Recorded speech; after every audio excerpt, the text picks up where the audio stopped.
Hello, I'm Liz. And I'm Des. Hi, Des. Hi, Liz. Welcome to this week's episode of the Hystorians podcast, where Desi, I'm just bursting at the seams. Can you tell the listeners what I've prepared for this episode? Oh my gosh, you guys. I have been wanting to try this forever. Liz has made me this beautiful cocktail. It's the bee's knees, bitches. Because she's the bee's knees, and it's very Aww. apt for this subject that we're going to be covering this week. Is there any housekeeping or anything that you can think of for... To everybody who has their bathtub full of gin right now, I'm gonna need you to go upstairs, get a little cup, have a little sipple, and join us as we sip on our wonderful cocktail. Yes. Cheers. That's pretty delightful. That is delightful. That is refreshing. It's refreshing. It's kind of like a flowery lemonade with that little bit of honey on it. Yeah, I made a honey simple syrup. It's a delight. Thank you. I walked into our local grocery store at 8 a.m. today wearing my huge shirt that says, "I did not consent to exist." It has a giant toad on the shirt. It's like, it's a meme. It makes no sense. My hair was disheveled. I was wearing basketball shorts, this shirt. It was giving Adam Sandler. It was, and a lady did not hold the door for me. She took one look at you and she said, "Oh, hell no." She went, "I'm about to go to church and be saved and be washed of my sins. I can add another sin on top. It's okay." Yeah. It all comes out in the wash, you know? Alrighty, so Des, I gave you a prompt. What was that prompt this week? So the prompt that you gave me was the 18th Amendment, like what it was, and also what were the repercussions for going against it. Yeah, like what was the sentence? Yeah. Sentencing, or like what was a basic punishment? Yeah. So what I learned from this prompt was that the 18th Amendment was the one that established prohibition. So I knew I was in for a fucking treat. Oh my gosh. As soon as it said prohibition, I was like, yes, bitch. Like, I'm going to rouge my knees and everything for this. I'm so prepared. Do you want to tell the listener what you prepared for this episode? Because it's one of the few episodes that Desi, I let things slip a little bit, where it's like I wanted her to know and what she's about to go into, and as soon as I say 18th Amendment, it's prohibition. So for my side of preparations, I am wearing some very long beaded necklaces and a silky kimono style robe. Because I don't have any drop waist dresses. It doesn't flatter me, but I do love the 1920s kind of like style. She's looking like the bee's knees, everybody. Yeah, I'm looking, got my gams out and everything. Oh, jeez. Oh, jeez, mister. Do you have any of that devil liquor? Yes, I do. Let me suck some of this down. Yeah. So essentially, it began 1 year after it was ratified, and that would have been in January of 1920. Mm-hmm. And it was repealed in December of 1933. So that was quite a bit longer than I originally had thought that it was. I thought it was just like a couple of years in the 20s. 13. Shit. Yeah, and it was passed in 1919. Yeah. But like late 1919. And then ratified in 1920. Insanity. That's a long time. Yes, and that's what brought in the 20s. So when you hear about the roaring 20s, that whole 20s decade, it's supposedly dry. It's supposed to be dry. Well, essentially what this amendment did was that it made illegal the production, transportation, and sale of alcohol, but not consumption or possession, which I thought was very interesting. So those were not technically illegal. So you could get around that. And this essentially resulted from a couple things, but one of the main things that popped up online was the temperance movement, which we know a little bit about. We've been watching Gilded Age, so you know, we got that temperance knowledge. Not gonna lie, it kind of sat a little sour in my mouth when she joined the temperance league, but it was like, but now after doing some of this research, I get it, but also I'll get more into it later. Yeah, I get what they were trying to do. You know, they thought that alcohol was causing people to be bad fathers, bad husbands, beat their wives, spend their household money. Exactly. causing people to sin. So I can see where they got the idea. Loose inhibitions. I think I will, thank you. Release your inhibitions. Feel the rain on your skin. Natasha Bedingfield. I love her. So shortly after it was ratified, Congress passed what was called the Volstead Act, which allowed for the federal enforcement of prohibition, which is really important because if you don't have, the enforcement behind it, who fucking cares? Yep. So the drinks that were prohibited were liquor, wine, and beer. Yep.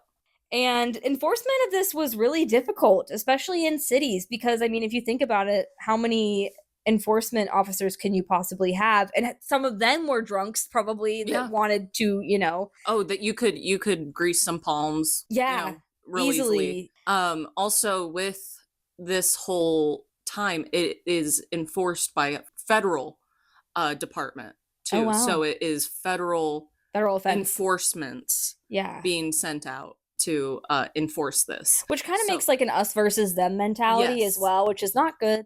And it's very much like set into people's minds of like, get the government out of my business. Like, right? Why is the federal government come back here with a warrant? Yeah. And they also destroyed, like, overnight they destroyed millions of dollars in inventory without like paying those there was no equal exchange of any sorts for that. And because this didn't stop people, it instead enhanced the black market for it and caused things like smuggling, also known as bootlegging. And it became rampant, and underground, like, secret bars called speakeasies all of a sudden started to spring up, which of course this leads to more organized crime. Yep. And people thought that putting this into place would improve their lives because they thought, oh, the alcoholics, would come around and the economy would be booming because their money would be going to other goods. But this was not true. In fact, many businesses closed due to this. Mm-hmm. People lost their jobs who worked in the barreling industry, people who were selling liquor lost their jobs. And it actually cost the U.S. government about $11 billion in debt. Yep. So, and then actually even probably, it cost more to enforce it than to actually, go through with it. Now, if you were to be in this group of people committing organized crime, the main thing that I saw for punishments it changed, but the main one I saw was that you could be fined, mm-hmm. and the fine was usually less than $5,000. Yep. Or you could be imprisoned, but not exceeding 1 year is what most things said. That doesn't seem like a very long time for a federal crime. It's almost as if they were like, we're just experimenting with this idea. Yeah. That's definitely what it kind of seemed like. So that was the general gist of what I found. My only thoughts on this were that, man, just in time for the Great Depression, we got our booze back. Because you're going to need a stiff fucking drink for that decade. Skated under that deadline. Yeah, you put that wonderfully. Thank you so much. You touched on literally everything that I wanted for a background. So thank you. And with that, I'm going to take one more little sipple of my bee's knees.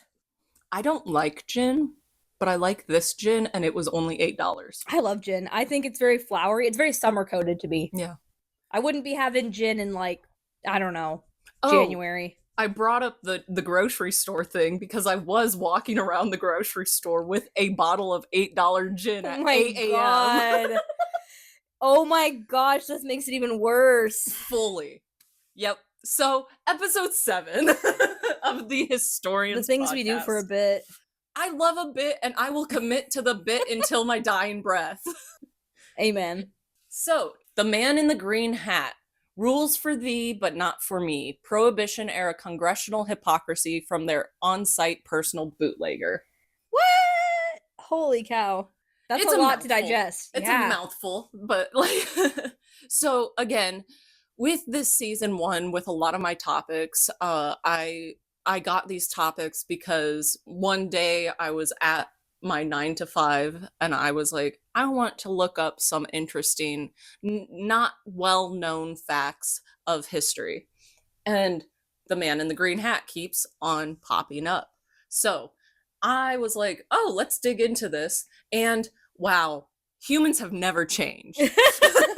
We love that. We love that. Especially in the US government and their representatives. But first, some background. Temperance, anti-saloon leagues, wets versus dries in the Volstead Act. My oh my. If you think that I'm going to go through this presentation without throwing in a 1920s... A transatlantic 1920s accent. And like a 1920s little radio voice, you're sorely mistaken. So the lead up to the 18th Amendment, temperance and prohibition rise. Before the Civil War, multiple northern and midwestern states had passed some prohibition laws. It was supported and led by Baptists and Methodists, really like what we now categorize as evangelical Christian congregations. Then it kind of, the movement kind of lost a little bit of steam during the Civil War and a little bit after the Civil War. Listen, we needed a stiff drink right then. You know, they had other bigger issues at hand. I guess, yeah. Lots of soldiers, lots of death, lots of despair. Let the people drink their sorrows away for a little bit, okay? Yeah. Brothers fighting brothers type shit and such. You know, you need, well, as you said, a stiff drink every now and then. But then in the 1880s into about the 1910s, the Industrial Revolution ramps up, leading to temperance and other such movements to gain popularity again. Anti-saloon leagues and prohibition-based political movements start to gain traction during that time. So with this slide, I included a little illustration called Daddy's in There. It shows like a little girl with her little brother staring at like the saloon doors menacingly, like angrily. And here's the worst part. Daddy's in there. This is only half of what was published. Oh. Under it, it has a whole poem, and it's about like everyone in the saloon looking out and being like, what can we do for you? Nothing. And then it talks about how they meet eyes with their supposed father, and he looks away in shame and everything. And it's like, Daddy, why are you playing all that poker? We lost another little brother. Billy needs a new pair of shoes before the winter hits. I ain't never had no shoes. He ain't got the calluses like me. I don't want him to grow up like I did. He refused to walk up and down that alleyway. That's the only way you taught me how to make them calluses, Daddy. So I also, because of that image, I wanted to touch upon other illustrations and posters during temperance and prohibition. So this one is called Counting the Cost, and it has a man reaching for a beer that is set in the middle of a bear trap, and it says, first drink. And if you look back behind it at the chain of where it's positioned, it's the saloon and the saloon keeper. He's the one who set that trap. Which is, it's really, I mean, for people back then, these visuals were really important for them to completely comprehend, I feel like, the political subject of this. I think they play a super important role. They were the first memes. Truly. They truly were. So a couple more posters. Wet or dry? Vote wet for my sake. And that's coming from a fat cat brewer. And vote dry for mine. And it's a woman holding a baby with children holding on to her skirts, showing like a housewife. It is up to you, voter, to decide. Shall the manufacture of liquor and the liquor traffic be prohibited within the county? So it was like a little voter guide. Yeah. And then, which needs it most, the saloon keeper or the homemaker?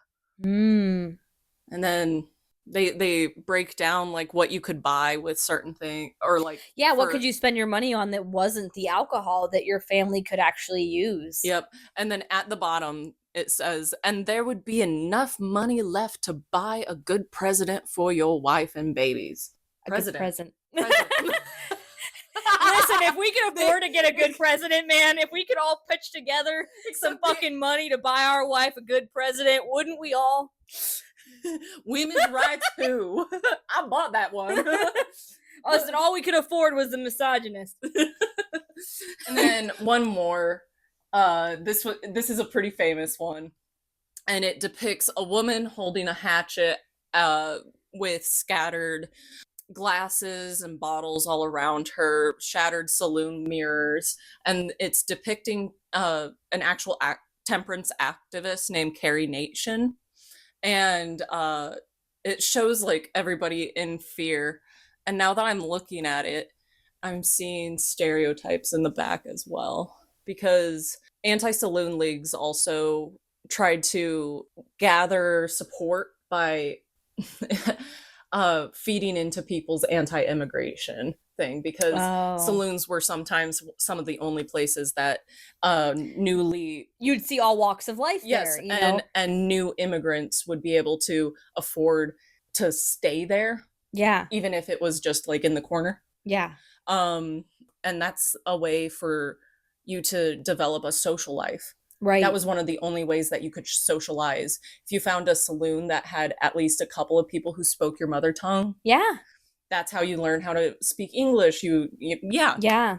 So love this. So I wanted to touch upon Carrie Nation. Absolutely. She is not the main subject of this, but I mean, she's pretty fucking cool. She is, and also she in this picture, she just looks like someone's pissed off grandma holding a hatchet, and it's like, work. Work, girl. If only. Carrie Nation and her famous hatchet. Women were fed up of losing their men and their lives, their families' lives, to the, quote, evils of drink. So when I say that, I mean like death from alcoholism, abuse, poverty, you know, so a lot of suffering. If he's spending all your money, what little he has, you know, on drink, you're starving. You have children to feed, because he sure as hell isn't going to stop knocking you up. So, and he's drinking, so he comes home and he's violent. He's violent. He assaults you in more than one way. And then, oh, look, another mouth to feed. And then resentment just keeps filling the cups. So Carrie Nation, her first husband died from severe alcoholism in 1969. She was the hatchet-wielding saloon wrecker. That was her nickname, saloon wrecker. On May 31st, 1900, she goes on a rampage and destroys various saloon stocks in Kiowa, Kansas. On December 27th of the same year, she was jailed for smashing a nude painting and mirror in Wichita in a saloon with her hatchet. Can you imagine being a bartender? Like, you're just trying to finish your fucking shift, and all of a sudden you see this old lady with a fucking hatchet come in. What the hell, Carrie? Come on. God damn. It's not... I told you I would paint on a bikini, dude. Yeah, the boss has to get the paint, and then I have to paint it. Her nips ain't even slipping. So, February 9th, 1901, 1,000 people greet Carrie in Des Moines for her temperance lecture tour. So she's starting to gain some popularity. And then only like a week later, week and a half, on the 18th, followers and temperance groups are reported to be active around the state of Kansas. So, word's spreading. Yep, so she became essentially the mascot for temperance. On October 16th, 1902, Carrie was physically tossed out of a saloon by the owner in Austin, Texas. Her poor little brittle bones. I'm just picturing a saloon, Texas saloon owner, like just tossing her out by like her like waist. The back of her, the collar and her waist, and then go on, get. And so, but if you think about it, that would have been really great advertising, because she could have been struggling in the street and been like, look, this is what alcohol does to people. I'm a poor old woman and he tossed me in the street. I mean, 100% all press is good press. You are correct. Then the following year, on March 1st in 1903, Carrie states that she now uses a Bible instead of a hatchet to fight for her cause.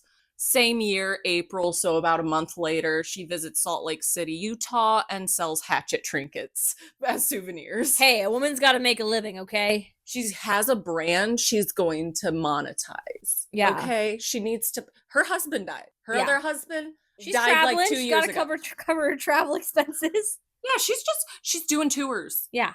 And then from 1903 on, she did speaking engagements and everything, and with her Bible instead of a hatchet. And in 1911, on June 9th, she dies in a Leavenworth, Kansas sanatorium. So she was a little old lady, and then she fought hard, and then she died. God, way to reinforce the whole, like, old women as being the old battle axe kind of stereotype. Truly. I'm gonna make you mine. That was her whole vibe. So onwards and upwards. The Volstead Act in 1919 into the 18th Amendment. So the politics at the time. There were wets and dries more than Republican and Democrat for this issue. Mm-hmm. So it wasn't a dead giveaway for how people stood on the issue if their political party, but it was kind of a giveaway at the same time. Anti-saloon leagues really gained a lot of strength during this time as well, and they became lobby groups that really started to gain sway in the Capitol. And they would send representatives and like their own lobbyists to sit in the House gallery and take notes on who was saying what, and could and would tank oncoming elections due to perceived slights or transgressions towards prohibition. Wow. Yeah, and they influenced elections. Yeah. And then I'm like, lobbyists. So the Volstead Act in 1919, aka National Prohibition Act, defined intoxicating liquor at anything over 0.5%. Wow. So really a lot. Yeah. Anything. Yeah. Beer, even. Yeah. As you said before. And that's interesting to me because it was relatively recent for this time period where it wasn't like, oh, we drink water instead of beer or ale or something, because it's like the water, you can't drink it, baby. Yeah, sometimes that would be the safer option. Yeah, it's processed more. Yeah. Yeah. So anything over 0.5% was banned from being manufactured, sale, or transport. So with what you said with possession, if somebody was found to have it in their possession, but they were found like in a car or on a horse. Yeah, that's transport. Yeah. If it wasn't tucked under your mattress, yeah, like not going it anywhere. wasn't stuck in the walls of your house. Yeah. Outlined exceptions were communion wine, medical usage. You needed a prescription though to get that, which I'm sure many became forged all of a sudden. Well, a lot of doctors, if you found a doctor who didn't believe in it, he would write you a prescription. Yeah. And also for industrial or scientific uses. It would be enforced by the U.S. Treasury Department and their Prohibition Unit.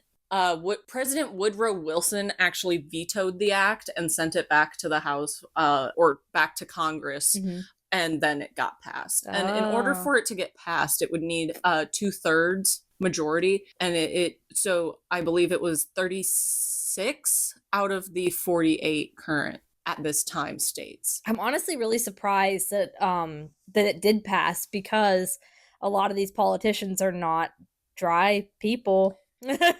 Put a pin in that, baby. Okay. Not in a bad way. Oh, no. It was just, so then towards the end of Prohibition, or like I added in, Warren G. Harding was perceived as a dry Republican, but he did keep the bar in the White House fully stocked. So it's like, oh no. We're doing this for you. We don't have a problem with booze. I only keep it for company. Yeah. Yeah, what if a foreign minister comes over and he's expecting me to have a whiskey with him? Have you met a Brit? Have you met any European? They're gonna want a wine. It would be ungentlemanly. of me to not offer them a drink after their long journey to this great country. So I also included this picture published by an anti-saloon league, and it is a grizzly bear running off with a lamb, and the grizzly bear is titled Saloon, and it's holding a sign that says "Let us alone," and it's being chased after by Local Option, who is carrying a gun, while humanity is portrayed as a crying ewe. So mother Crying sheep. for its child. So it's like the bear is taking the child away from humanity. You know, it's taking from humanity. There's so much metaphor. Are. Yep. And it's time to call a halt. So enter the man in the green hat. George Cassiday, World War I veteran, bootlegger, congressional plug with an office. Wow. And then I highlighted his little hat. His little hat. It's in black and white, but his hat was he was caught while wearing a velvet green hat. Nice. And that's where he got the moniker. Stylish. So George Cassiday, he was born to a relatively dry family. His mother was a member of a temperance league. World War I, he inhaled mustard gas while enlisted, and that did result in him having permanent damage to his lungs. Oh, damn. So when he came back from the war, which also coming back from the war, boom, within a couple of months, liquor's out loud. Yeah. Welcome back to civilian life. Hope you can do it sober. You're literally shell-shocked. Yeah. And already shaking, and you need something. So he came home and he did try to get his old job back, but he failed the physical. And so he found himself unemployed, as a lot of veterans of that time did. Yeah. Because, again, chemical warfare was introduced, and that has lasting effects. Yeah. So he found himself unemployed and needed to make money. One of his friends got him and said, "Hey, I have a contact. I'll put you in communication with them." And it turned out to be two Southern dry house representatives. Oh, damn. And so now that's networking, baby. Yep.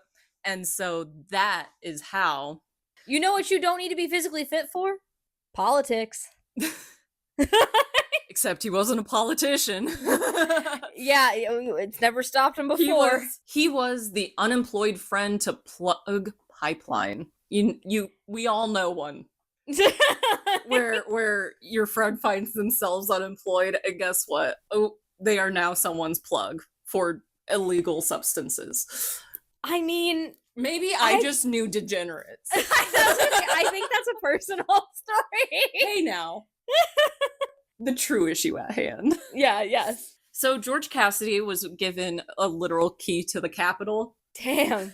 He set up an office within the Cannon House office building to service federal employees and federal representatives specifically. There was a representative named John Nance Gardner, who had a room called the Board of Education, where many would gather to drink after hours. Part of me is like, what a dick to call it the Board of Education, but part of me is like, that's really smart. Fully. He would smuggle in booze inside of a briefcase, and it was pretty easy because really security only checked briefcases and boxes going out of the Capitol because they were worried about stationery and also office supplies being stolen. Oh, no. You can bring the revolver in. I just want to make sure that, we have all our staplers here. Yeah, well, somebody's been stealing them, and it's been really inconvenient, and we had to buy new ones to replace the old ones. And, no, it can be loaded. No, you're fine. Go ahead. Wait a minute, sir. Is that a congressional pen in your pocket? Down, shoot, yeah. shoot. Yeah. The dog's on it. Guys, he almost got away. So 35 to 40 quarts in 2 large suitcases. He would bring them into the Capitol building, and he would bring them in by train. Like, he would get off of the subway. In plain sight, almost, and that's kind of like one of those things where people don't expect it, I guess. Yep. And so he had an office space for that was him going into work every day. Wow. Was going into the Cannon House office building and then walking in, turning on the lights, going, I wonder who's on the docket for a refill today. And then he also loved going down and listening to whoever was speaking in front of the body that day, and he loved hearing people speak on prohibition. Yeah, and then being what a like job. And then being like, oh my gosh, you literally just bought 3 bottles from me today, and you are saying that it's the evils of evil. I was gonna say, you would get a really up close look. If you weren't a corrupt person by nature, it would be a very hard job. But if you could turn a blind eye, it would be very interesting, because the people you would meet, the networking is crazy. Yep. And he was like, it was an open secret, essentially. Yeah. Like, he also had a little black book of clients, and he sold booze to 20 to 25 congressmen a day on average. Wow. Enjoyed going and listening, as I said, to members speak on the House floor during his quote-unquote work day. And he spent 5 years of operation in the House. Wow. In 1925, he was arrested. The House building was guarded, but more laxed, as I said before. They only inspected boxes and things going out instead of coming in. He was arrested, and this was the time that he was arrested with the green velvet hat or felt hat. And he told security that the briefcase wasn't his, and that's why they searched it. Oh, no. So honestly, and here's what a lot of representatives during this time did. They would say, is that briefcase yours? Yes. May I search it? No, I'm a representative and I'm going to my office. Oh, sorry for the inconvenience, sir. You may go. Because the representatives were like, I'm immune to this. Yeah. Get out of here. Yeah. You're not Why would I opening- bring anything dangerous in? I run this place. Wow. Yep. So he'd been going in and out for that many years. Yeah. There was a story that, like, his briefcase was dropped and then booze, like, shattered. But it was, like, when he was getting off of the train. I need to look more into that. But then it's, like, I'm pretty sure he just walked away from it because, I mean, a bunch of alcohol just filled. Just walk. Just... Is that the sweet smell of liquor? I haven't smelled that in so long. It's been 8 years. So the House then had to adopt a policy banning him from the House office building. Oh. He served a 90-day jail sentence. This didn't stop his bootlegging work, though. Did they still come and see him? No, he moved to the Russell Senate office building. Hey, man, we're real sorry that they caught you. We'll get you out. And Moving on up. Yeah. Literally, he went from the House to the Senate. Damn. Which is like, that's a tear up. Wow. So from 1925 to 1930, this was his time at the Senate. One of his customers used to, he used the top shelf of his bookcase as his bar. And he would send a request to his quote unquote librarian, aka Cassidy, for quote unquote new reading material. That's bitchin'. I love it. Anytime, I love the code words. You'll love this one. It's a real page turner. Meaning it won't make you go blind. Yeah. So in 1930, there was an agent that went undercover, and his name was Roger Butts. I'm sorry. Compose yourself. I'm sorry, Agent Butts. Oh my gosh. He got touched by the butt. He went undercover and caught Cassidy. He was like, I've heard whispers that there's a bootlegger in the Senate. And it's like, maybe it's the guy that literally got caught 5 years ago in the House of Representatives. Why would we hire somebody new to learn all these tricks? Also, he's coming in and out of this building like all day, every day. Yeah. I feel like it's very film noir. Like, he has like the agent hat on and everything, and Green. And he's just like standing next to him, and he's like, "So what do you do?" And he's like, I'm the librarian. I'm the librarian." Oh, reading any good books lately? Yeah. Ever heard of this old pirate named Captain Morgan? He did some real cool stuff. he he liked barrels of Yeah. not liquor. Yeah, it was pickles. Pickles. Yeah, definitely. Very, very much so. So he was arrested and sentenced to 1 year in jail. He, again, having friends in high places does help. Yeah. Essentially one call made it so his sentencing was real lax. He would sign into jail in the morning, go to an office to conduct his work, sign out of the jail at night, and then went home and slept. What? That's not fucking jail. That's called having a job. It's a 9 to 5, dude. Working 9 to 5 on my way to sell some liquor. Really wish that I didn't have to sign out of this book, but I'm going home to my wife, who I'm probably gonna beat. And that's it. No, I'm just kidding. No. So you might be thinking, like, what was he working on in this office in jail? Yeah. Well, he wrote a series of articles for the Washington Post, and they published an expose in 1930. Oh, wow. It spoke about his enterprise and the hypocrisy in and on Capitol Hill. He never revealed his little black book, and after his death, his wife supposedly destroyed it. Like, his son studied all of this, and he's like, yeah, no, I would publish the little black book because of the hypocrisy of it all. Yeah. Well, if you think about it, so like this whole time, was he not really into the hypocrisy, or was this just because all of a sudden he was getting arrested for these things?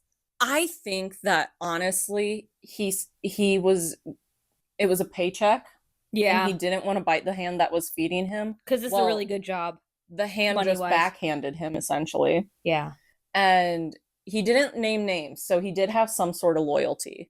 But the fact that he would go into the gallery and like listen, and he found that very amusing, it makes me think he found the hypocrisy very, very amusing. Yeah. So I'm guessing he did not trust any of these people. No. So he also, his articles probably did influence that year's election. Anti-prohibition Democrats regained the control of Congress. Wow. So post-1930, 18th Amendment was repealed in 1933 through the 21st Amendment. Prohibition was labeled a Nobel Experiment. And then George Cassiday went on to work at factories and hotels after his bootlegging era until his death in 1967. He is remembered as the bootlegger who probably helped to end prohibition.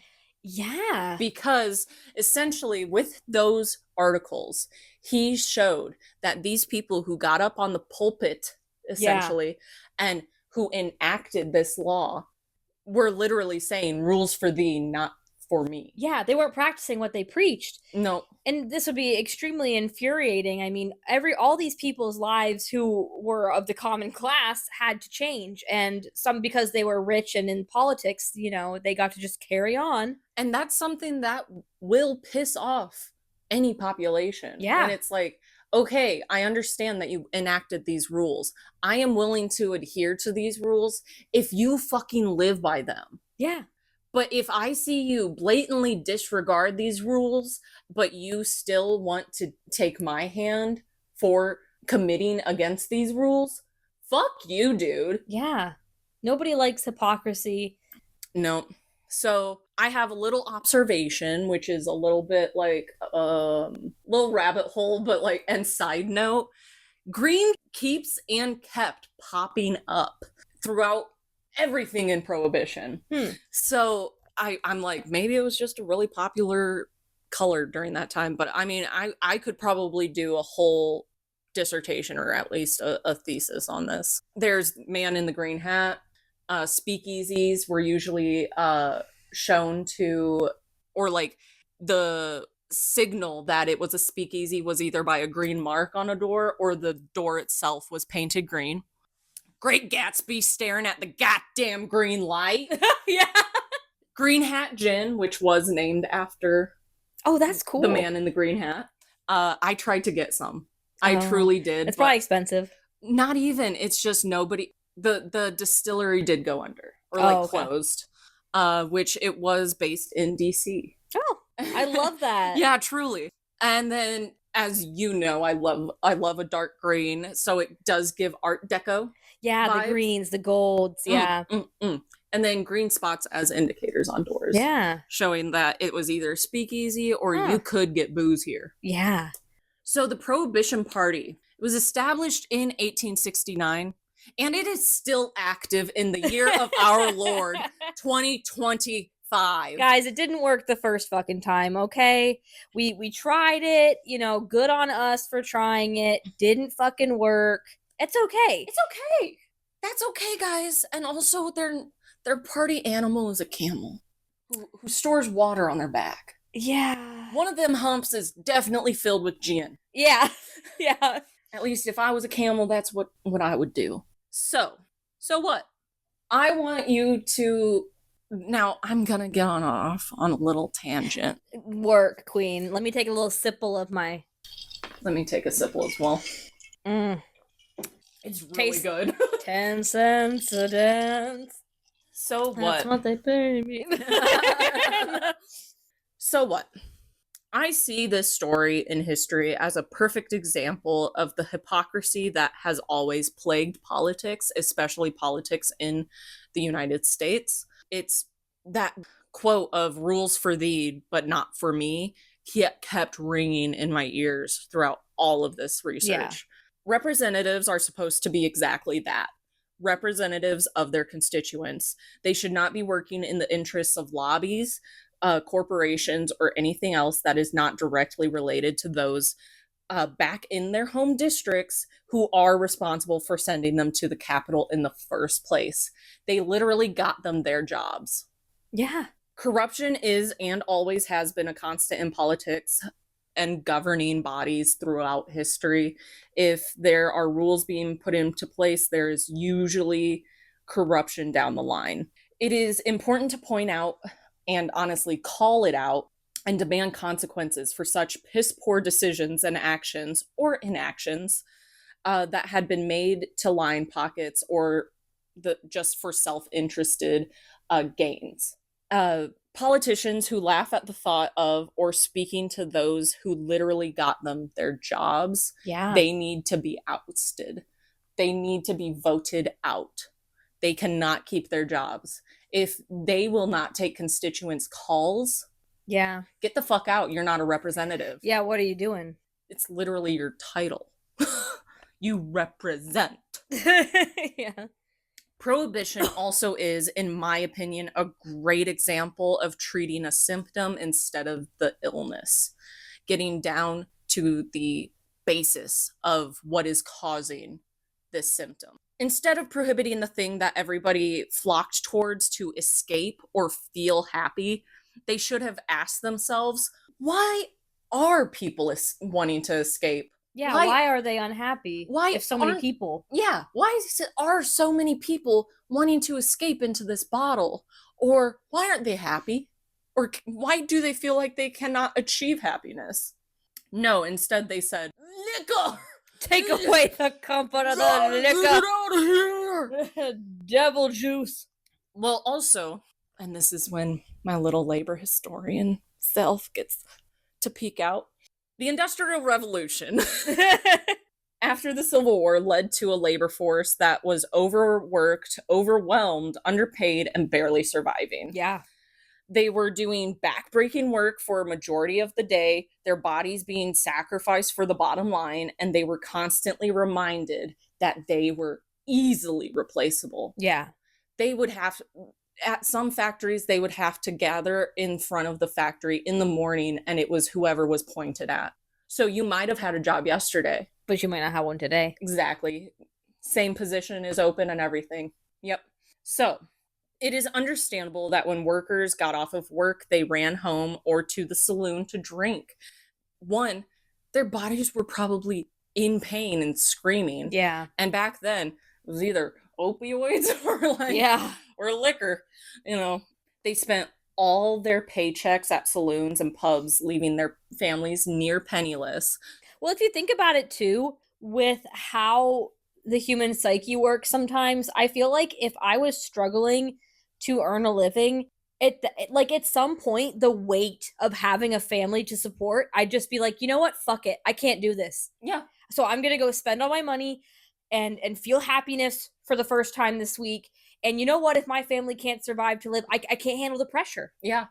And it was one of the only ways to socialize outside of work. Yeah. Too. So you're balancing and juggling, and one of these subjects is the chainsaw, and that is the Industrial Revolution.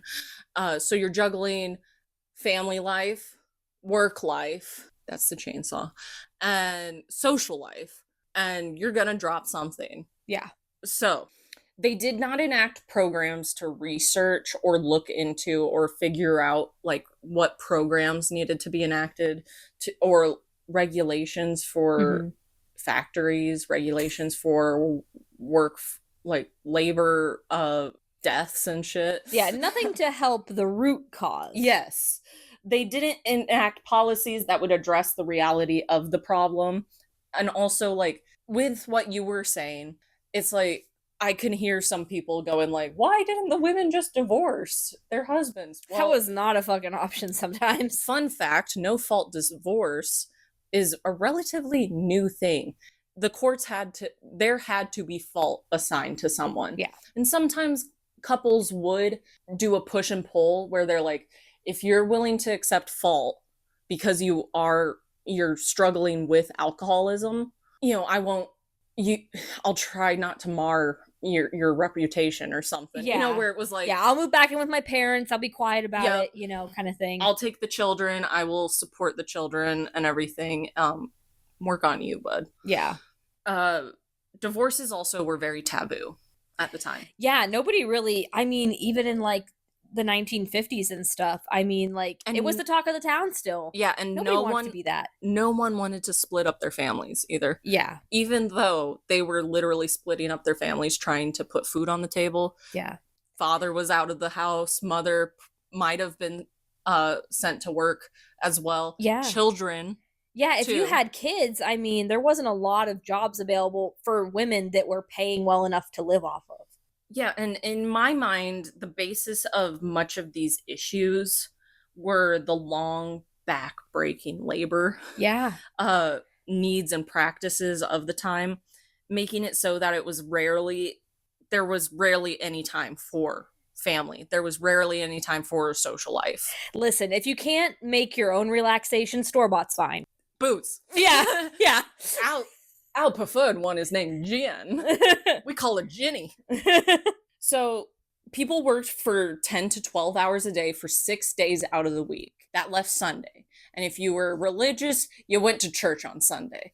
You did some And that's not relaxing. No. I'm sorry, but that's socializing and your social battery runs out. I'm gonna paint this wall today and I'm gonna stare at it afterwards and I'm literally gonna watch this wall, this paint dry, okay? And if anybody disturbs me, my fists are flying, okay? Daddy's watching paint dry again. Don't bother him. Families barely saw one or both of the parents, so already the family unit is being broken up and shit. So whenever people are like, alcohol was ruining the family dynamic, it's like, actually, it was already being ruined by the Industrial Revolution. And labor practices. But no, it's the booze at the end that is the root of this issue. Everybody wants to point fingers. In situations like this, somebody's head always has to roll. In this case, an inanimate object was a perfectly good scapegoat. Yeah. So, dear listeners, I plead with you. Keep your eyes and ears open and your brain always asking questions. Ponder and ask what it is at the core of policies, politics, rules, and laws. Make sure representatives' actions align with what they preach. If they have track records of backtracking, saying one thing and voting for the other, or blatant actions that go against their own campaign goals, vote them out. And understand who is being who is tasked with representing you. Right. Never apologize for asking a question or clarification in general. Yeah. Never apologize for that. From those whose jobs are it is literally to represent you. If a representative does not listen to their constituents and is found or just is blatantly committing political hypocrisy, they do not deserve their position, so call them the fuck out on it. Listen to history and call shit out when you start hearing elected officials spew hypocrisy. Okay? That is how we get people in office to actually represent the people. Remember, our whole fucking country was established on we the fucking people. Anyway, sorry. In order to form a more perfect cocktail.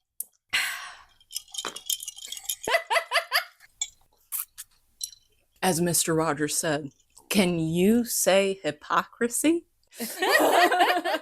So, learn from the past and apply it to your present and your future. And when people say one thing and do the other, remember that, bookmark that in your head. Yeah.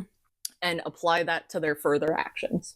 So, that is the story of the man in the green hat and the hypocrisy of politics in Prohibition.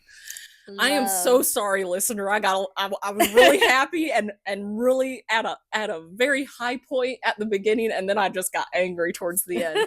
Anyway, so that's my thing on Prohibition. I loved it. If you cannot tell, dear listener, I really focus in my undergrad, and a lot of my research in my master's and everything happened during the Industrial Revolution, so I get real passionate about it.